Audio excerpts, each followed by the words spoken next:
Blog Talk Radio. Boa noite, meus amigos. Vamos começar aqui de novo. Sempre como sempre, sobrecarregado aqui de material. Mas tem umas notícias interessantes essa semana. Uma delas é o que saiu no UOL, um discurso do Evo Morales, em que ele anuncia que o companheiro Fidel vai voltar ao governo no próximo 1º de maio. E ele diz o seguinte: tenho certeza que em 1º de maio o companheiro Fidel vai participar da cúpula da ALBA e continuará governando Cuba e a América Latina. Olha que interessante, vocês sabiam que o governante da América Latina é Fidel Castro? É claro que isso aí foi um ato falho freudiano, mas um ato falho altamente revelador, porque no fundo o Evo Morales entende o Fidel Castro exatamente assim, como o imperador da América Latina. Esse pessoal acha realmente que o mundo é deles.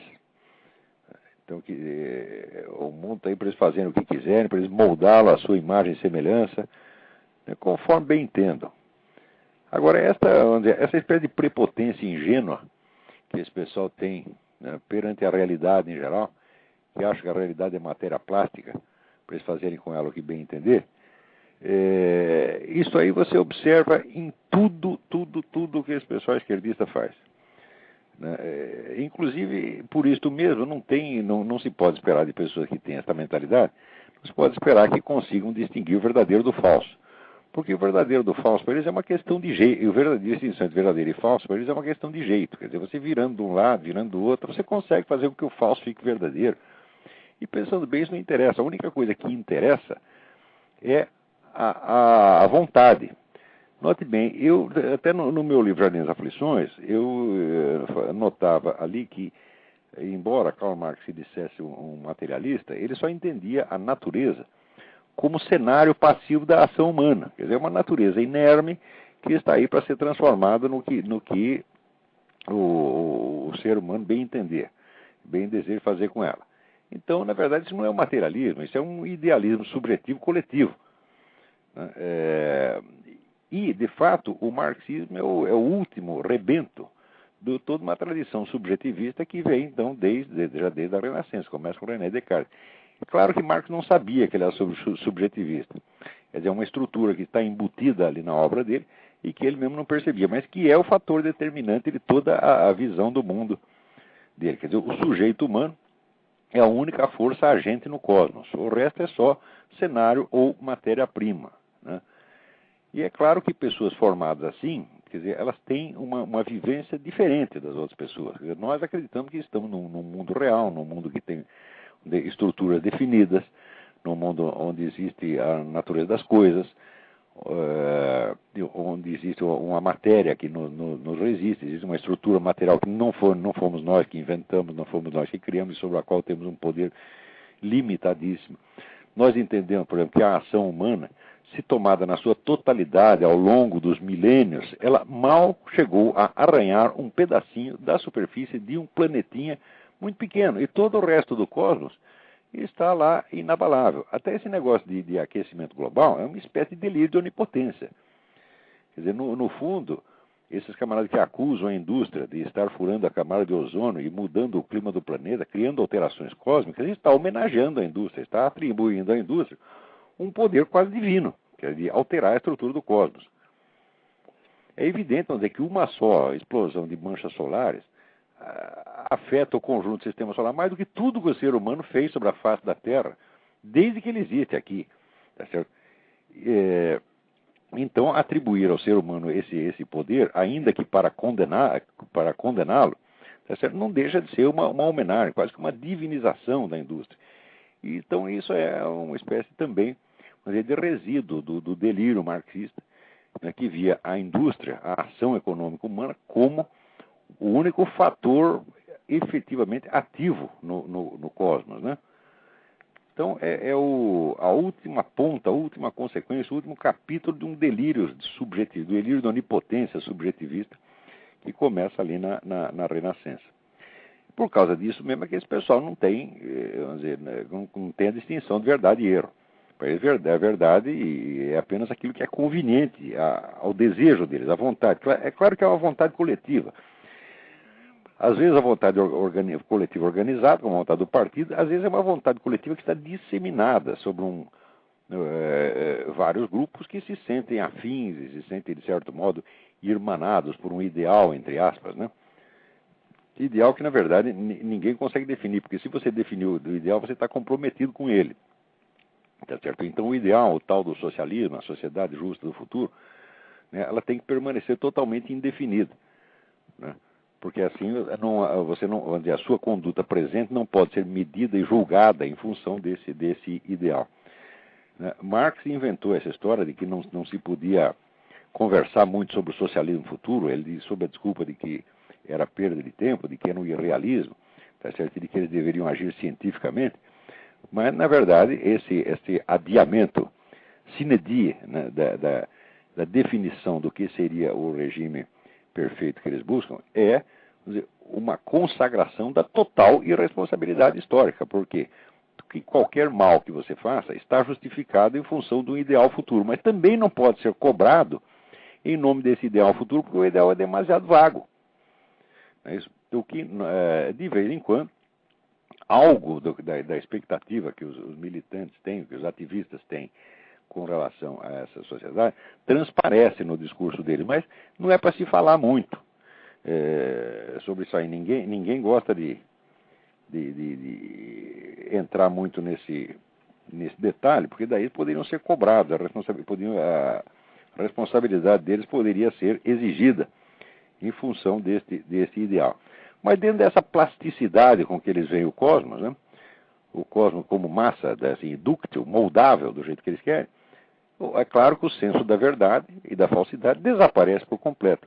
Um exemplo disso é a Folha de São Paulo. A Folha de São Paulo não faz outra coisa senão amoldar os fatos àquilo que lhe interessa. Na semana passada estava lá a Folha insistindo que no Brasil tem mais de 1,5 milhão de abortos ilegais por ano. É o velho argumento que já foi usado aqui nos Estados Unidos durante o famoso processo Roe versus Wade, de que o número de abortos ilegais é tão grande e isso provoca um tamanho dano às mulheres que o negócio é legalizar o aborto. E na época eles divulgaram também um número na base de 1 milhão, 1,5 milhão aqui nos Estados Unidos. E era tudo falso, como confessou depois o chefe da campanha, o Dr. Bernard Nathanson, disse que ele depois... Veja, a história dele é muito interessante, porque ele fez tanto aborto e ele lidou tanto com o feto que ele acabou percebendo, de repente, que o paciente dele era o feto e que ele tinha que cuidar do feto.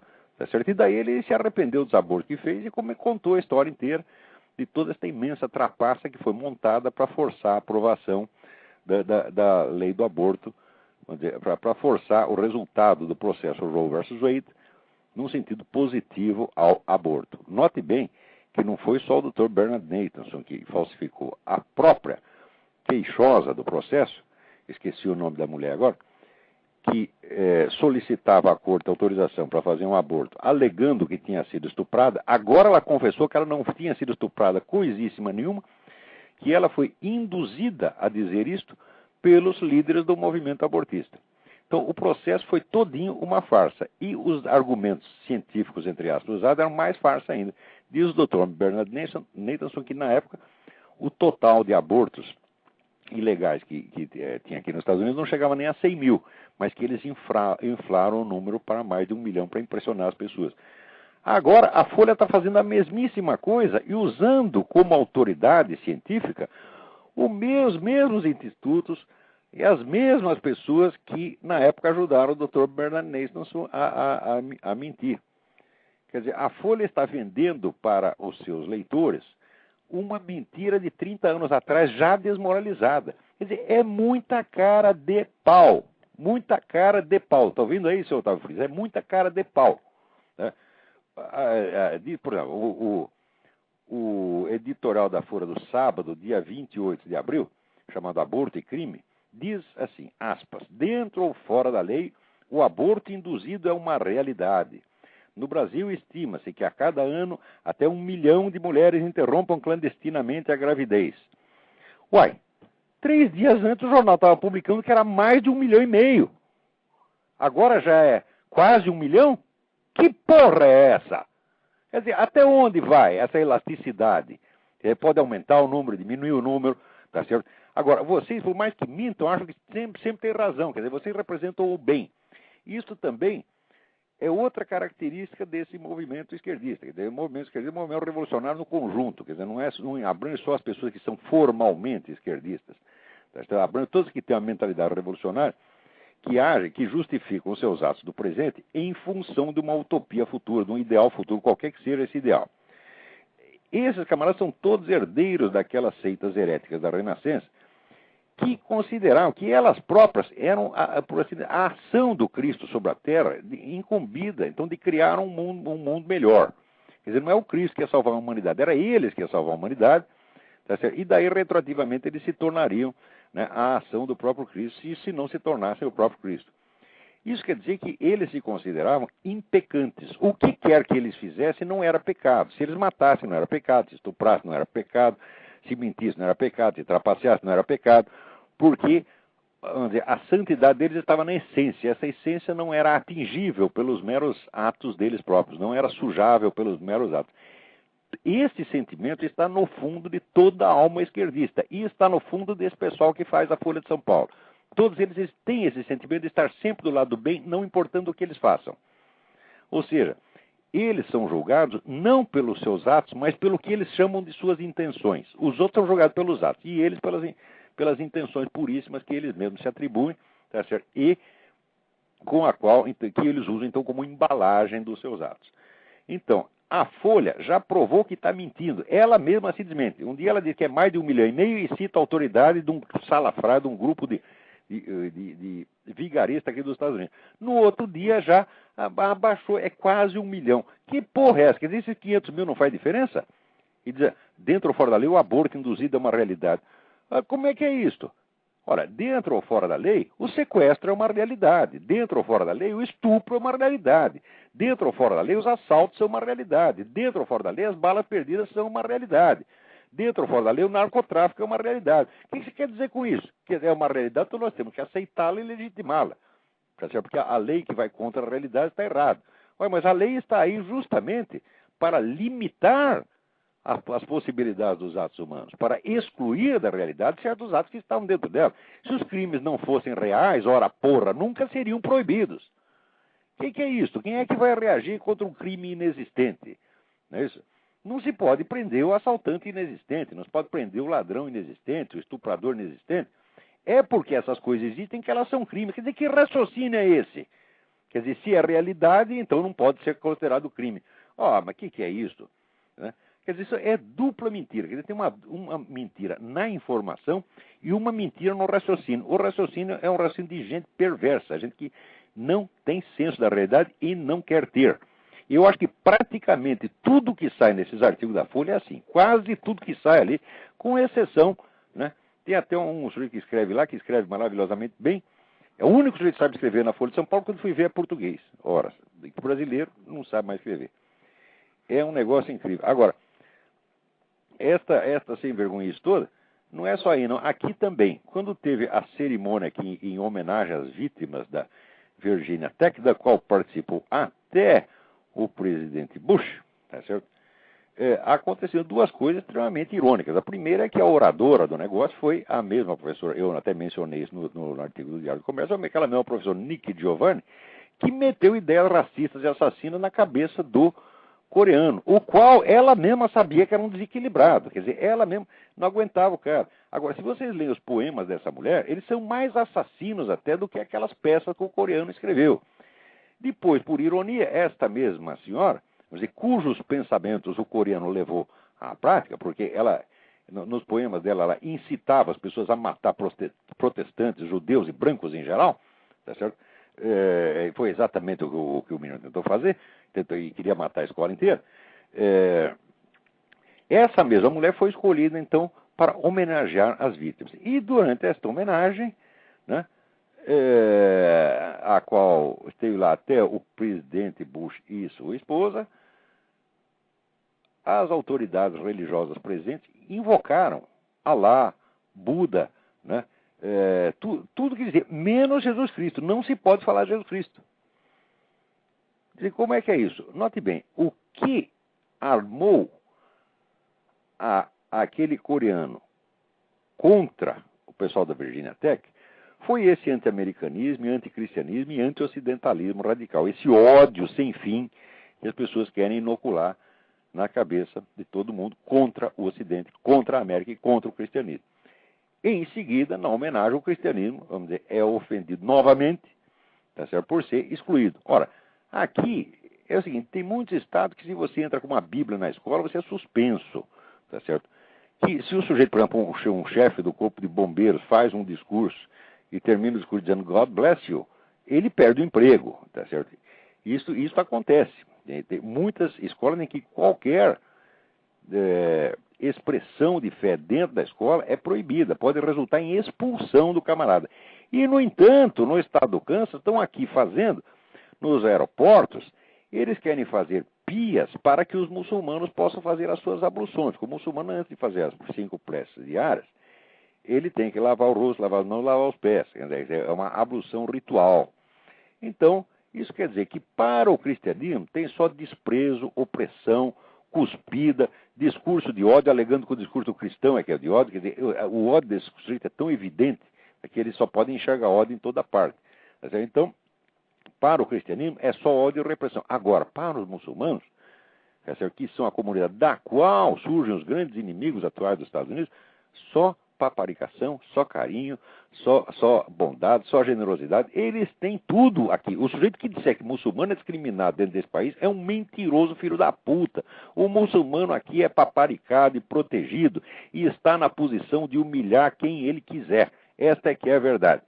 Não é que eu acho que o muçulmano deva ser maltratado, mas, tratar os caras tão bem, muito mais do que os cristãos que construíram esse país, tá certo? Ora, não é possível, quer dizer, só porque os sujeitos são inimigos, só porque eles jogam bomba nos Estados Unidos, eles têm que ser bem tratados? Que merda é essa? Né? Ai. Vamos ver o que mais tem. Parece que tem gente aí na fila para falar. Vamos ver, quem está aí? Alô? Alô? Oi, boa noite. Boa noite. Aqui quem está falando é Micael Guedes. Olá. Micael Guedes, tudo bem? Tudo bem. Parabéns pelo seu programa, sabe? Eu sou um admirador seu, sabe? Muito obrigado. Pelo seu patriotismo, pela sua coragem. Primeiro, o que você diria para as pessoas que estão ingressando nas universidades brasileiras? E segundo, no meu caso, começarei em ações internacionais. O que você diria também para alunos dessa área, sabe? Ao que parece, a diplomacia do partido é uma gaiola para ideias democráticas, né? Pelo que a gente pode ver. Certamente. E para você ter uma ideia, Olavo, no meu primeiro período, existem 2 livros de leitura obrigatória daquele autor Norberto Bobbio. Então, daí já vemos a onda socialista que existe, né? Olavo, um abraço para você. Obrigado. Eu vou tentar responder a sua pergunta. Quer dizer, o que eu recomendaria para quem está entrando na universidade? A primeira coisa, não se curvem à suposta autoridade dos seus professores. A quase totalidade dos professores universitários brasileiros é um bando de ignorantes, ineptos, que estão ali para fingir uma autoridade que não tem. Não permitam que esses camaradas mandem em vocês, os humilhem, tá certo? E determinem o rumo da sua vida. Vocês reajam, levantem a cabeça, sejam corajosos, porque o medo é mau conselheiro. Não pense assim, eu tenho que me comportar, porque senão ele vai me expulsar. Ora, ainda existe justiça, ainda existe tribunal. Se o professor te perseguir, vá para o tribunal. E eu já sei de muitos casos de pessoa, vamos dizer que foi reprovado, perdeu ano porque uma vez citou o meu nome numa universidade. Quer dizer, não pode, é proibido. Isso eu sei, eu tenho testemunha direta disso aí. Tá certo? Agora, se você falar mal de Karl Marx, falar mal de Lenin, falar mal do PT, aí a sua carreira está acabada. É o que eles ameaçam, mas na verdade isso é um blefe, porque ainda existem meios de reagir. Usem esses meios antes que os meios acabem, quer dizer, usem a justiça, reajam, levantem a cabeça, sejam corajosos, não permitam que vigaristas intelectuais, semi-analfabetos, tá certo? Como esse que montaram aquele vestibular lá em Pernambuco, tá certo? Que dizia que o autor de Grande Sertão Veredas era Graciliano Ramos. Não permitam que que esses charlatães, tá certo? Exibam diante de vocês uma autoridade que eles não têm e não merecem. Sejam corajosos, tá certo? E reajam. Isso não é uma atitude política. Você não tem que tomar atitude política, tem que tomar atitude moral. Diz, olha aqui, professor, acima do senhor existe um negócio chamado cultura, um negócio chamado ciência, um negócio chamado conhecimento. É isto que tem autoridade. Não é o senhor que tem autoridade. Não é o senhor esta merda desse seu partido, tá certo, que tem autoridade. Quem tem autoridade aqui dentro da universidade é o conhecimento, é a ciência. E o senhor não venha me vender essa porcaria desse marxismo, essa doutrinazinha comunista de bosta, tá certo? Vendendo isso, que é coisa para enganar moleque de 12 anos, vendendo isso dentro de uma universidade e querendo que a gente curve a cabeça diante de uma porcaria dessa. Agora, para complementar esse conselho, é o seguinte: estude em casa, tá certo? Estude muito em casa. Faça o programa dos Great Books do Mortimer J. Adler.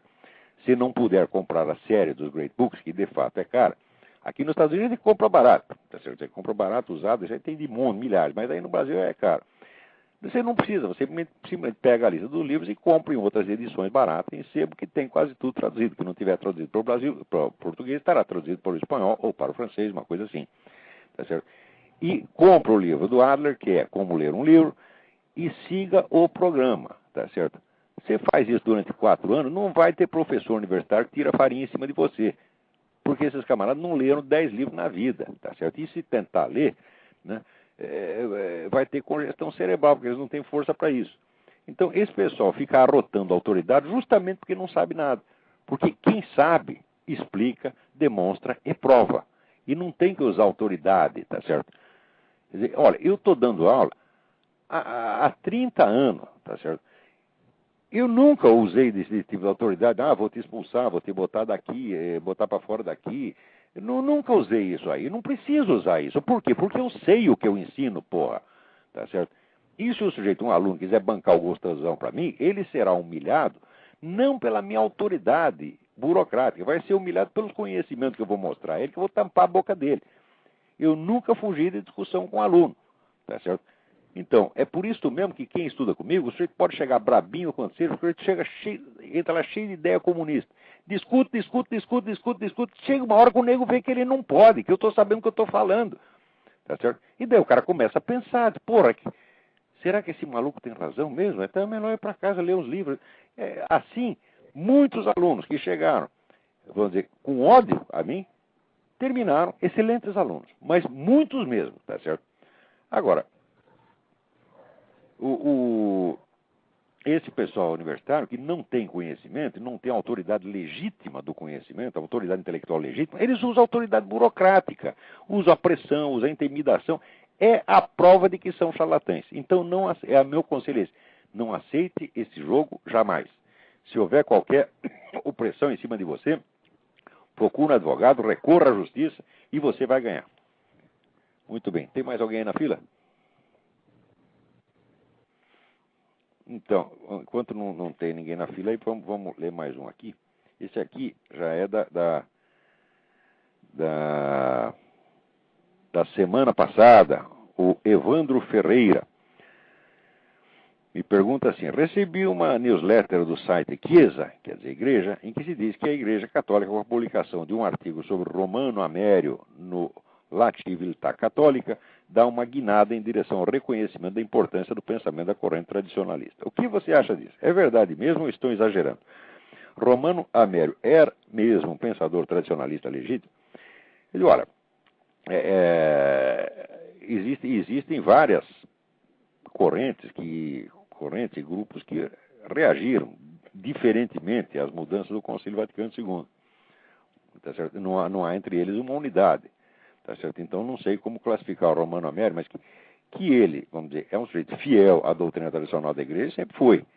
Tá certo? Me parece um autor bastante honesto. Eu não sei se ele pertence a algum desses grupos tradicionalistas, Sociedade de São Pio X, acho que não pertence a nada.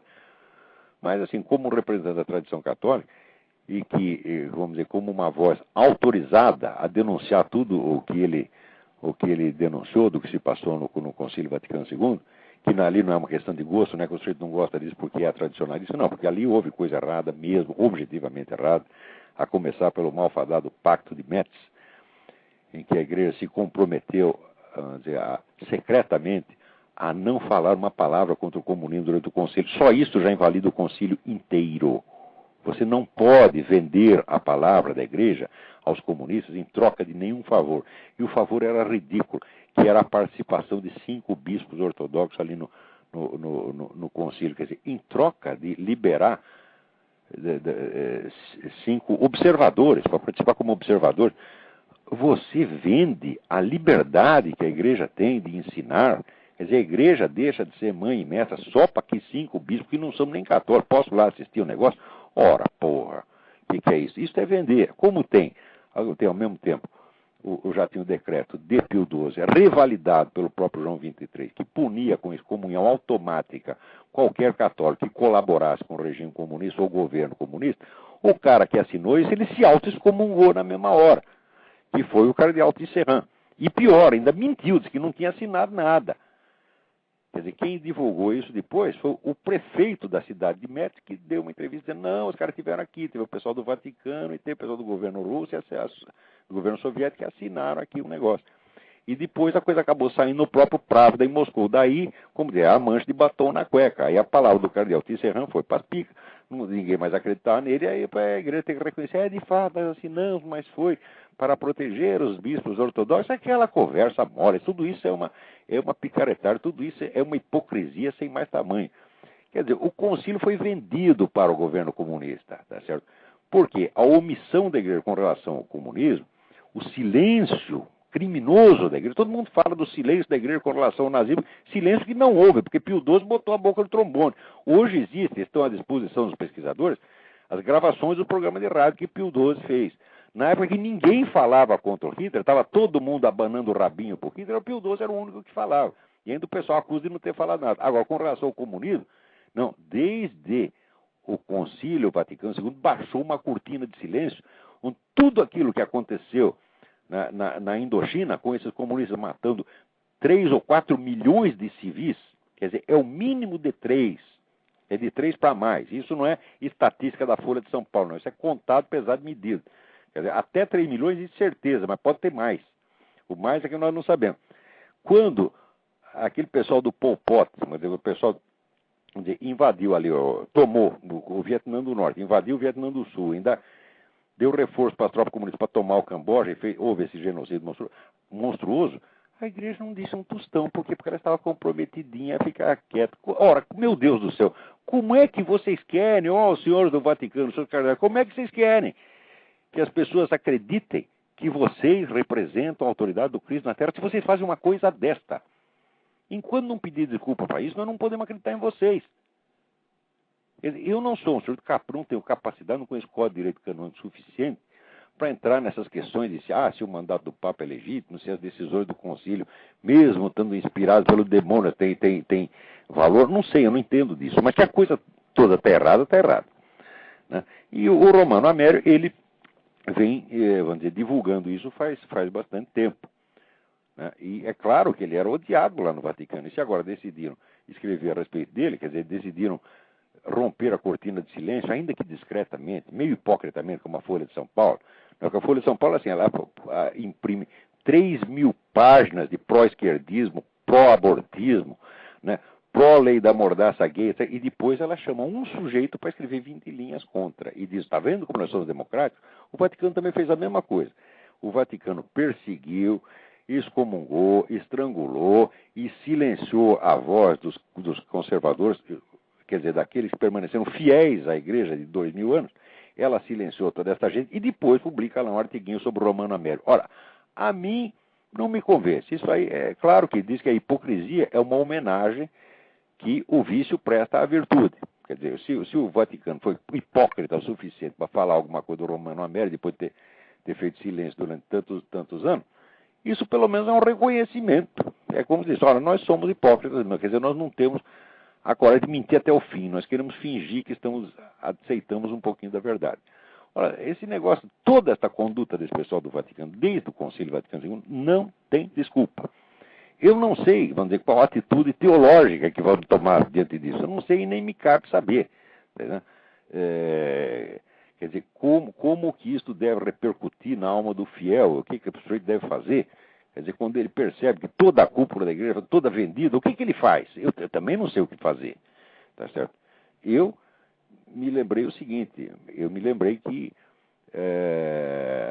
quando eu era pequeno, a minha mãe tinha um missal, de um autor chamado Golfinet, e esse missal era muito usado, tinha sido muito usado na Europa, em séculos passados, em regiões muito pobres, onde não havia igreja. Então, quando chegava no domingo, o que o nego fazia? Ele reunia a família e ele lia a missa do dia, tá certo? E era como se tivesse ido à igreja. Então, nós estamos mais ou menos nessa situação, tá, né? Nós não saímos da igreja, a igreja saiu de nós, eles desapareceram, não dá para confiar em ninguém. O que você faz? Você continua rezando como se a igreja estivesse longe demais, você não pode ir lá, não, você continua católico, continua fiel, né? Mas você não pode ser fiel católico sem a hierarquia. Mas cadê a hierarquia, pô? Esse Dom Paulo Evaristo tem hierarquia? Esse Dom Pedro Casaldali tem hierarquia? Os caras que fizeram toda essa sujeira no Concílio Vaticano II são hierarquia? Não dá para confiar. Então a gente, para não ter que ficar brigando com eles, não ter que ficar cuspindo na cara de gente, faz de conta que não existe. Diz, olha, nós moramos aqui no deserto, a igreja fica muito longe, então a gente reza aqui do nosso jeito, tá bom? É o que está dando para fazer. Quer dizer, é uma espécie de, como é que se diz, de protestantismo às avessas, né? Quer dizer, o protestantismo saiu da igreja. Nós não, nós somos obrigados a ficar sozinhos, porque não tem clero. Pelo menos no Brasil não tem clero. A igreja do Brasil está praticamente toda vendida. Só tem teólogo da libertação e o que é pior, o nego que não é teólogo da libertação, mas é puxa-saco dela. Muito bem. Espero que isso tenha respondido aí a sua pergunta. Agora tem aqui uma pergunta muito complexa da Cristina Fontenelle.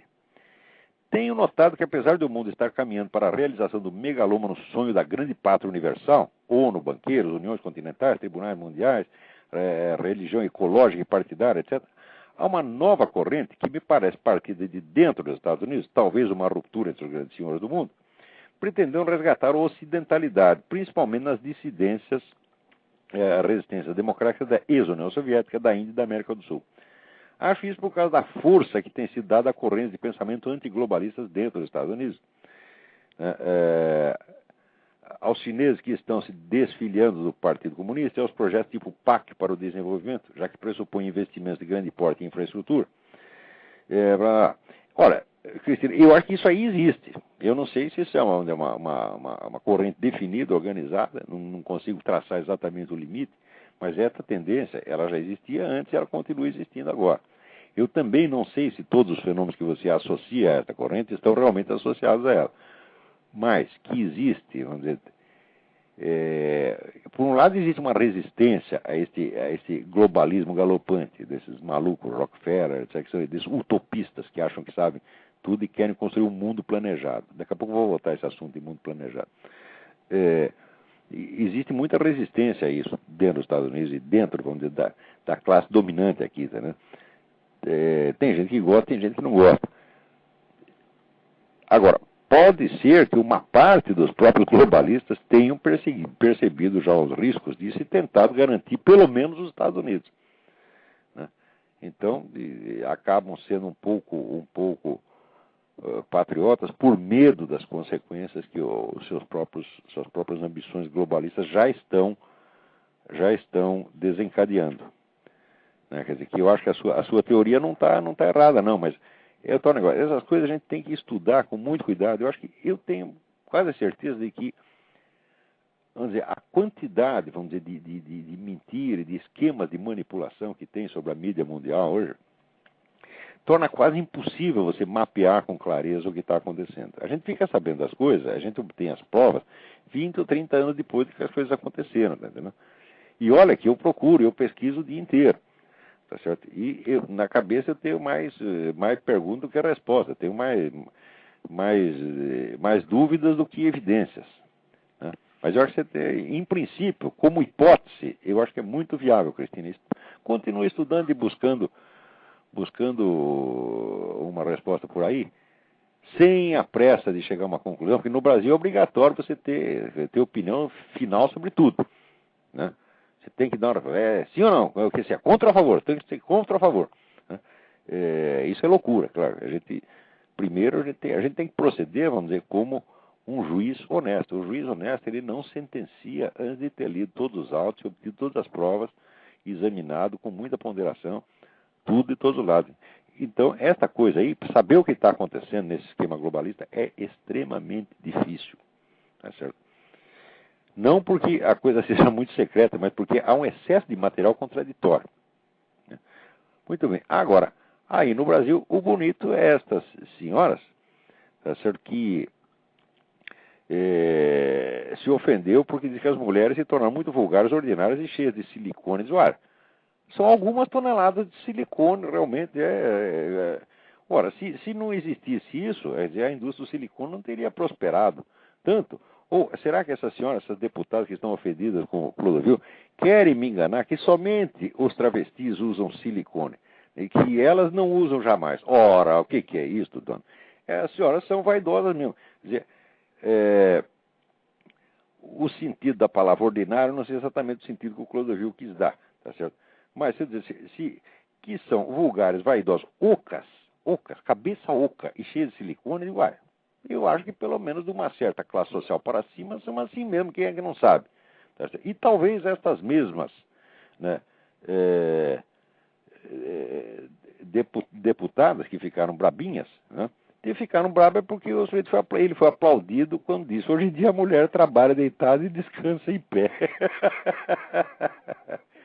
Ora, agora, e eu acho que isso aí é injusto com essas senhoras deputadas, tá certo? Porque eu acho que nem mesmo deitadas elas trabalham, entendeu? Eu acho que não fazem absolutamente nada, né? Então, agora diz que querem levar o sujeito ao Conselho de Ética. Vocês notaram o que é, hoje em dia, o que se chama de ética?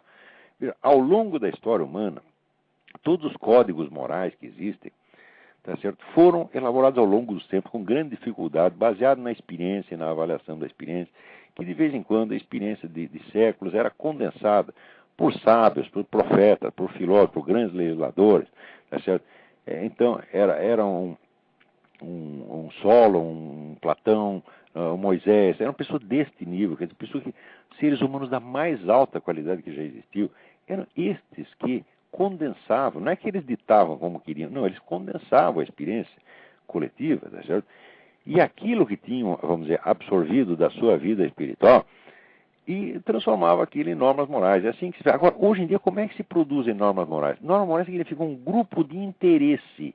Aparece um grupo de interesse com dinheiro, compra todo mundo, corrompe todo mundo e diz assim: é proibido falar mal de mim. Isto aqui, nós somos o certo e vocês não podem falar mal de nós. Isto é a moral hoje em dia. Então essas senhoras são como o pessoal do movimento gay. Eles querem proibir que fale mal delas. Aqui, dona, eu vou falar mal de vocês quanto quiser, e acho que o Clodovil está muito certo. Tá certo? E se por acaso vocês forem proibir o Clodovil e ele for censurado ou condenado ao Conselho de Ética, é porque ele é um homem honesto, sincero demais para estar no meio de vocês, porque todo mundo sabe o que é o Congresso em Brasília. O nosso presidente atual diz que aí tem pelo menos 300 picaretas, e eu acho que vocês estão entre elas. Essas que estão perseguindo o Clodovil estão entre elas, porque 300 picaretas é muita coisa. Tá certo? Eu até na época disse 300 não, 301, porque ele tem que incluir ele próprio. Tá certo? Mas ele jamais pediu desculpa de dizer que tem 300 picaretas. Olha, se pode dizer que dentro de vocês tem 300 picaretas, tá certo? Por que não pode dizer que tem umas mulheres vulgares ordinárias cheias de silicone? Ora, porra! Agora, esse negócio de fazer este ofendidinho, isso é chantagem. É chantagem, porque você vê, o que é indignação? Indignação é você sentir que você foi tratado abaixo da sua dignidade. Não é isso? Ora, a indignação verdadeira e sincera, ela tende a se recolher a um silêncio rancoroso. Por quê? Porque a indignação é um sentimento que mistura a raiva com a humilhação. O nego se sente humilhado, ele, vamos dizer, tende a ficar quieto. Esse tipo de indignação que sai toda hora berrando e dizendo: fui ofendido, fui insultado, pisaram na minha honra. Isso aí é sempre fingimento. É sempre fingimento. O sujeito que está indignado realmente, ele fala com sobriedade. Quando fala, quem já fica quieto, quando fala com sobriedade e fala com tristeza. Se sai berrando e ostentando, mostrando lá a sua dor, a sua chaga, é fingimento, isso é coisa de picareta, isso é coisa de hipócrita. Isso aí é pro nego, vamos dizer, pro nego fazer os outros acreditarem que ele tem uma grande, altíssima dignidade. Quer dizer, ele quer que você meça a dignidade dele, tá certo? Pelo tamanho da revolta que ele tem quando esta dignidade foi supostamente insultada. Quer dizer, o sujeito está prestando uma homenagem a si mesmo e, em geral, quer tirar algum proveito político, financeiro ou pelo menos psicológico dessa afetação. Quer dizer, a indignação pública, pelo fato de ela ser pública, tá certo? Ela depõe contra a pessoa do indignado, meu Deus do céu. O que é isso, porra? Olha, eu, por exemplo, se eu fosse ficar indignado e sair berrando cada vez que falar mal de mim, tá certo? Se eu fosse, por exemplo, processar, se houvesse um conselho de ética para eu reclamar, se fosse processar todos os negros que me ofenderam, que me insultaram, que inventaram história minha, eu estaria milionário. Milionário. Por quê? Porque são milhares e milhares de pessoas que inventaram coisa contra mim. Pensa que eu gosto, eu não gosto, não. Mas eu não vou ficar aí dando show de indignação, fazendo de conta, fui humilhado, fui insultado, não aguento mais, estou passando mal. Ora, porra, o que eu faço? Quando o nego me insulta, eu insulto de volta, se possível em dobro. E pronto, não fico indignado merda nenhuma, porra. Não saio aí exibindo um falso sentimento de humilhação, como essa gente faz. Estas donas, o que elas estão fazendo é isso, elas estão fazendo de conta que se sentiram muitíssimo de que o Clodovil as ofendeu. Ora, elas estão loucas para se sentir ofendidas por qualquer coisa, tá certo? Para poder, através da encenação de indignação, fazer de conta que são pessoas de elevada moralidade. Porque acho que o povo é bobo e acho que o povo vai acreditar, só porque viu a pessoa berrando, né, contra o mal, vai acreditar que aquela pessoa é boa. O povo não é tonto a esse ponto, meu Deus. Vocês então, são os únicos que estão se enganando assim mesmo. Se perguntar para o povo, o que vocês acham de política, o que vocês acham de deputado? O pessoal vai falar muito pior, mas muito pior do que falou o Clodovil. Essa é a opinião do povo brasileiro a seu respeito, viu, donas? Muito bem. Agora, aqui nos Estados Unidos estão passando a lei HR 1592, que é igualzinha a essa que estão fazendo no Brasil, que não pode mais falar mal de gay. Olha só que coisa. O curioso é o seguinte, o curioso é que a 14ª emenda da Constituição americana garante proteção igual sob a lei para todos os cidadãos. Tá certo? Ora, que cidadão americano que está protegido contra falar mal dele? Ninguém. Você se é protestante, se é judeu, se é católico, se é ateu, né? Homem, mulher, criança, você pode falar mal, militar, padre, engenheiro, senador, pode falar mal de todo mundo. Agora, por que não pode falar mal do raio do gay? Quer dizer, a proteção sob a lei já não será igual para todos. Será igual para todos, porém será mais igual para quem for viado ou lésbica. O que é isso, porra? Olha, eu nunca abri minha boca para falar mal de alguém por a pessoa ser viado ou lésbica. Mas por vocês inventarem esta coisa, isto sim é que é viadagem. Tudo que vocês fizeram na cama não é viadagem comparado com isso. Esta lei é o suprassumo da viadagem. Esta lei é iníqua, ela é imoral. O sujeito que teve essa ideia, tá certo? Devia ser cuspido para praça pública. Por quê? Porque é uma pretensão demencial achar que pelo fato de você gostar de fazer certas coisas na cama, você se torna melhor que os outros, ao ponto de a lei te dar uma proteção especial que é negada aos demais cidadãos. Isso não é a ideia que se tenha, isso não é para querer isso, nem em pensamento. Se eu tivesse uma ideia idiota dessa, eu ia esconder, eu não ia contar para ninguém. Agora vocês ficam alardeando isso e ainda querem que a gente respeite. Ora, porra! Esse negócio está ficando vocês estão ficando cada vez mais ridículos. Saindo da esquerda está cada vez mais ridículo na sua pretensão. Mas é um ridículo trágico, porque isso aí tem efeitos reais sobre as pessoas. É uma imensa piada, só que os personagens da piada somos nós. Parece que tem alguém na linha. Vamos ver quem está na linha. Quem está na linha? Aqui quem fala é Raquel. Oi, Raquel, tudo bom? Tudo. Comecei a me interessar mais e mais por você graças ao meu pai. É mesmo? Meu obrigado pai ao seu pai e obrigado a você pela sua presença. Deve estar ouvindo, acho que ele vai ouvir o gravado depois, lá no Brasil. Uhum. Ele está no Brasil, eu estou aqui nos Estados Unidos, em Oregon. Você mora no Oregon? Eu estou louco para conhecer esse estado, diz que é muito bonito aí, é verdade? Muito bonito, tudo muito verde, meio liberal demais, mas... Mas o que não é? Agora aqui está todo mundo politicamente correto. Aqui é politicamente correto demais, pro meu gosto. Mas, enfim, por causa, acho que tem um pouco a ver isso, essa história de todo mundo, tem que mandar comida para as criancinhas na África, não sei o que e tal. Não sei se você conhece o conceito da agricultura totalitária, que introduzida, eu fiquei sabendo através de um livro chamado Ishmael, de um autor chamado Daniel Quinn. Não estou sabendo disso, mas eu vou anotar aqui e vou atrás. Anota aí, o sobrenome dele é Q-U-I-N-N, nome Daniel, e o nome do livro é Ishmael. A historinha é meio mas basicamente fala sobre mitos e como o Gênesis é interpretado de uma forma de divisão entre pastoreiro, a humanidade sendo pastoreira e depois virando para a agricultura. Enfim, acho um livro interessante. E é o fato aí o conceito de quanto mais a gente com fome tiver, quanto mais a gente alimentar a gente com fome, mais gente com fome vai ter depois. E queria que você me falasse. O que é isso? Quanto mais comida, mais fome? O faminto, que é um conceito meio assim, quanto mais gente com fome você alimenta, essas pessoas procriam e tem mais gente faminta mais pra frente. Basicamente, num resumo é isso. Mas parece, eu não sei, eu não conheço o livro, mas parece um pouco essa coisa do CFR, essa mania de que não adianta produzir mais comida, eles têm que produzir menos gente, é o raciocínio deles. Se não houver pessoas para comer, não faltará comida. Não que eu seja a favor de aborto, não é questão essa, mas é uma questão de demanda e o fato de que no mundo tem muita gente, quanto mais comida tiver em massa, mais comida vai ter. Olha, o fato é o seguinte, o fato é que não há falta de produção de comida. Hoje em dia, por exemplo, num país como os Estados Unidos, 2% da população trabalha na agricultura e sobra comida para todos os outros. Nesse país não tem problema de fome, tem problema de obesidade. Metade do país come demais. E ainda assim eles não conseguem dar conta. Mas aí, negócio de ajuda ao exterior, a ajuda que os Estados Unidos manda para os países do terceiro mundo é monstruosa. É monstruosa. Sem contar a ajuda que o governo está dando só os particulares. Eu não lembro o número exato agora, mas é uma coisa, é mais do que o Brasil produz num ano. É o que os americanos mandam para os países pobres, em comida, dinheiro, remédio, etc, etc.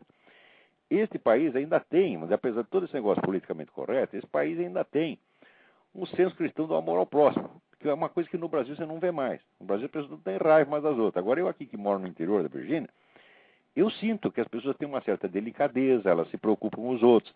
Logo que nós chegamos aqui, vê um monte de vizinho tentando ajudar a gente, pessoa que a gente nunca tinha visto. Todo mundo, um oferecia para levar as crianças para a escola, outro trazia uma frutinha, outro vinha só fazer uma visita. O pessoal é delicado mesmo, né? E no Brasil tinha isso 50 anos atrás, agora não tem mais. Então, a gente vê que o americano é um povo de bom coração, eles querem ajudar. O que eles são é muito ingênuos, tá certo? Porque se chega um cara politicamente correto, por exemplo, dizendo, olha, o jeito de ajudar as pessoas é fazer com que elas não nasçam, tá certo? O idiota acredita, o americano é crédulo, né? Ele é crédulo porque, no fundo, é um sujeito honesto, é um caipira honesto. Então, talvez por trás dessa teoria tenha esse negócio do CFR. Isso aqui, pessoal, os Rockefeller são maníacos por controle populacional.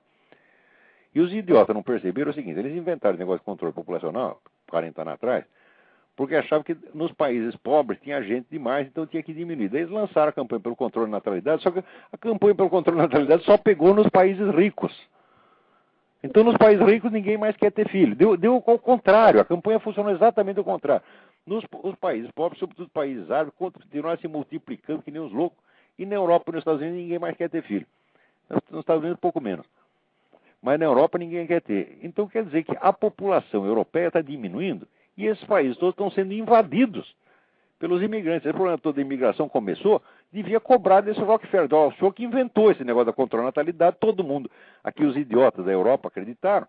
Então agora não tem mais filho. Então, agora está enchendo de árabe, de chinês, de turco, né? Foi você que inventou isso aí, pô. Mas eles querem as causas e não querem as consequências. Porque, olha, lógico, se você faz uma campanha, qualquer campanha que você faça, ela vai pegar mais nos lugares onde as pessoas leem mais, não é verdade? Claro. E o cara não levou, o John D. Rockefeller era tão inteligente, ele não levou isso em conta. Que ele fazendo a campanha para ter menos filhos, era na Europa que o negócio ia pegar, e não na África. Os caras da África não estão nem sabendo da campanha, porra. Mas você vê que inventa, e são esses caras que querem mandar no mundo, eles acham que sabem tudo. Quer dizer, porque tem dinheiro, ele acha que o QI dele aumenta na proporção da conta bancária, mas é o contrário. Quanto mais dinheiro entra lá, vai perder neurônio. Né? É isso aí. Então, eu vou procurar esse livro, Raquel. Volta a me ligar depois, então. Sim. Ligo sim. Muito obrigado pela sua participação. Eu agradeço as conversas. Tá bom.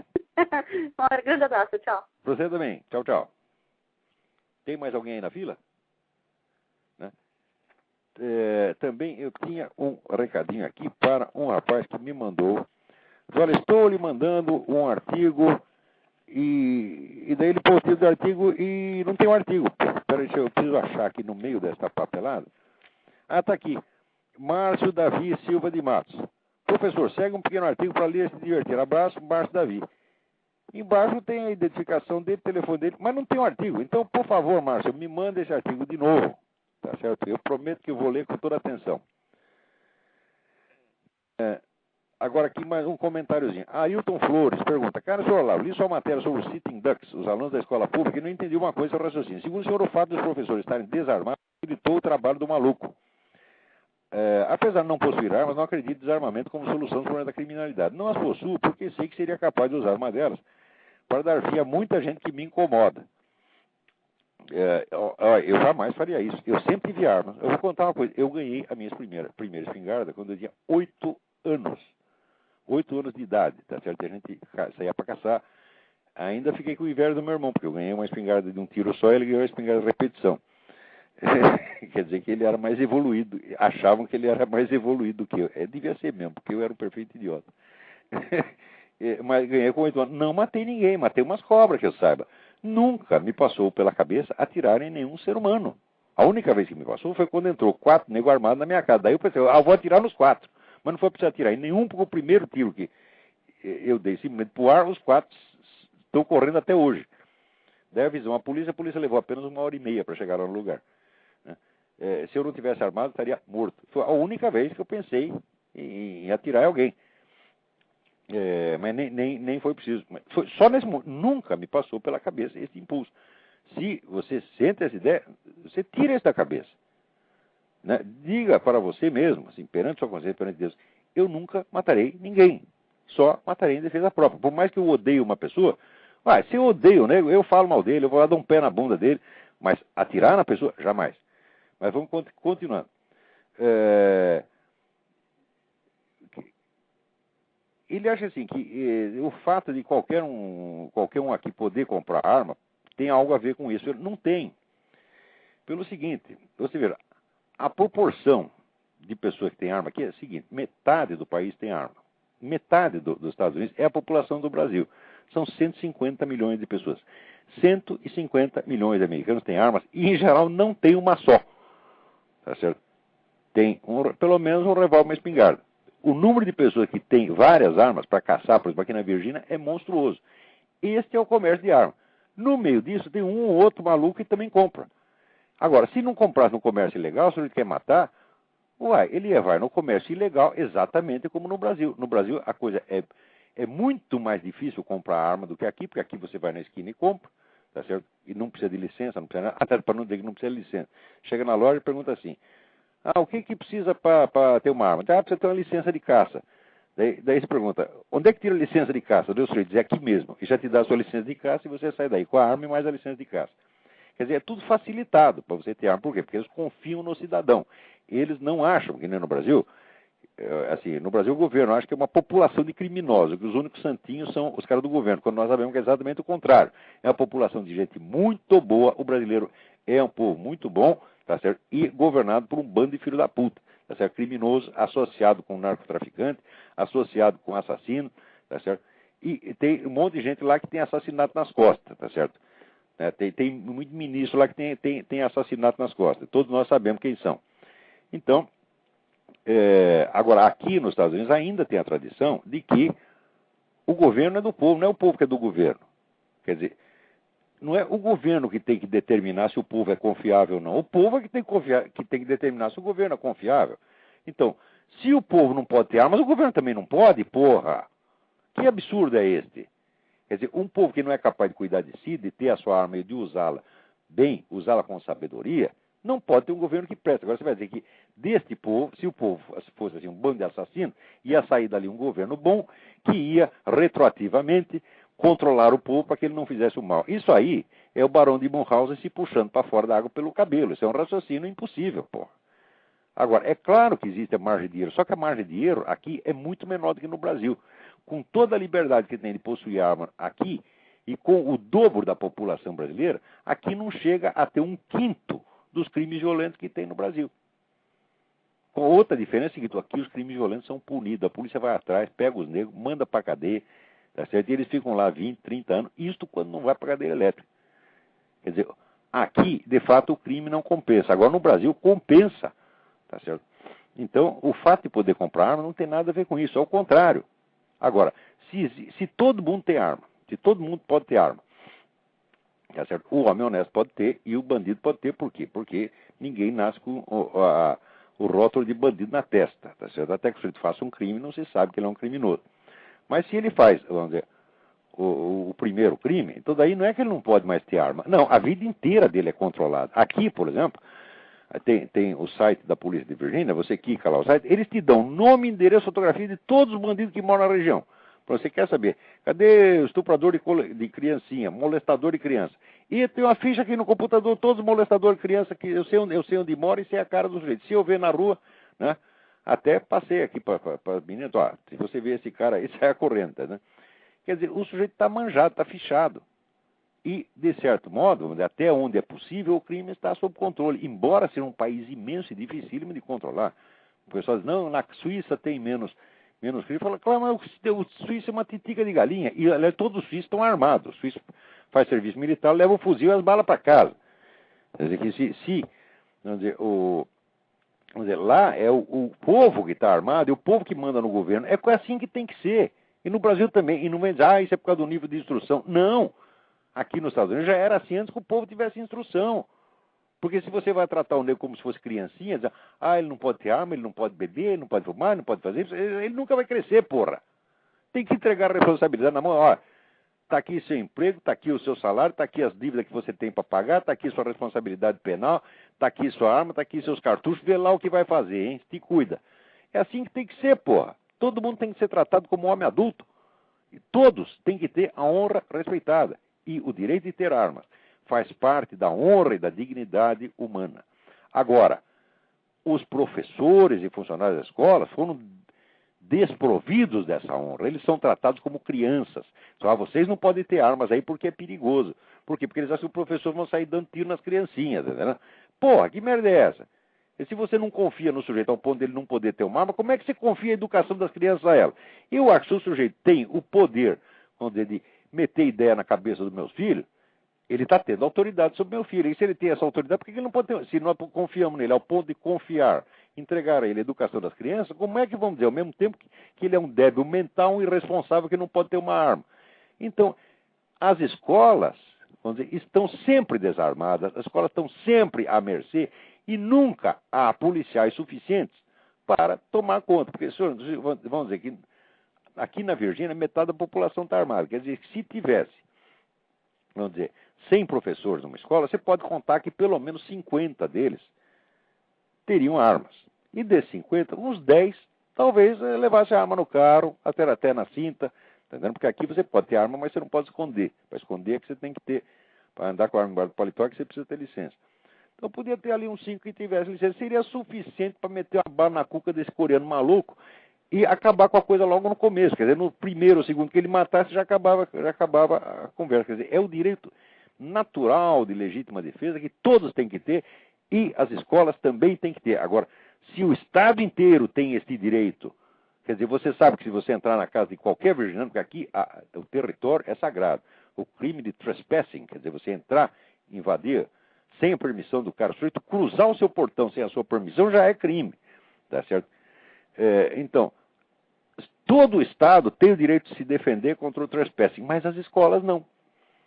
Quer dizer, como é que é isso? Isso é um tratamento desigual. E os criminosos estão tirando proveito desse tratamento desigual porque sabem que as escolas estão indefesas. Sabe que nunca vai haver. Vamos dizer, para você tomar conta através da polícia, tomar conta de todas essas escolas, você precisa ter praticamente lá dentro, quase tantos policiais quanto funcionários.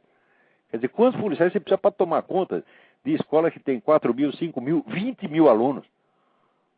Não é com 10 policiais que você vai resolver esse problema. E não vai, nunca. Nunca vai haver tantos policiais quanto precisaria ter numa escola. No restante do país não precisa tanto policial aqui. Por quê? Porque está todo mundo armado, porra. Quer dizer, aqui o pessoal sabe que não é para brincadeira. Sabe que a propriedade particular é inviolável e sabe que o dono da propriedade está armado. Então você... E não é a propriedade do rico, quer dizer, é qualquer propriedade. Aqui a gente mora num bairro humilde. Todo mundo tem as casinhas de madeira, são tudo bonitinho, bem construído, mas é coisa de gente humilde. Gente que ganha um salário modesto, mas que dá para viver perfeitamente bem. E sempre sobra um dinheirinho, uns 200, 300 dólares, para ele comprar um revólver. Essa é para proteger sua família. Então, aqui o ladrão tem medo de entrar em qualquer casa. Agora, no lugar onde ele sabe que tem um bando de idiota desarmado, ali é uma maravilha. Né? Então, bom, acabou o nosso tempo. Acho que hoje não dá mais nada. Então, muito obrigado a todos. Até a semana que vem.